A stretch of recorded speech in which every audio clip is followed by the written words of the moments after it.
Can you hold that up? Because a lot of people will watch this on video. Guys, this Yeah, is sure. available on Amazon, right? Correct. Yep. Okay. Who's this book for? Uh, Originally, so a lot of people don't know this story. I'm glad you asked me that question. I personally have and still continue to battle mental health. Right, I've been to the depths of the depths. I've been in the darkness. I tell people I'm still in the darkness, but at least I can see the light, and I try to find my way through. Um, and there was a challenging point in my life a few years ago where I had hit a level that I had never been to before. A lot of the stuff that I went through as a kid that I thought I could just bury down and forget and they would leave me alone. Right. Suddenly out of nowhere, like you get to a point where I got to a point in my life where I was successful beyond I ever thought I would be.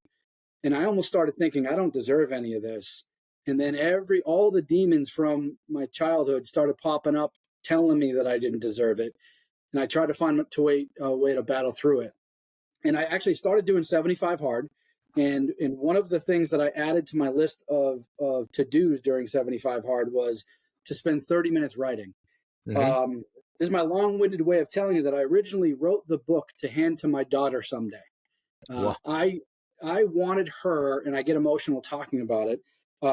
She knew at a young age that I had gone through some things, but I never wanted her to feel any of it. I wanted to give her everything she could to live a life that all the opportunities I wish I kind of had growing up. But I also wanted her to know, like, why is it that dad says the things that he says to you every single night, no matter what he's doing, he'll stop and make sure of that. Why is it that dad's always going to put everything down to be wherever you need because he cares about you? Like, why are these little things? Why is it that he gets so emotional around the holidays? Things like that. So I started to just write out, here's a quote that I think of that reminds me of something I witnessed as a kid.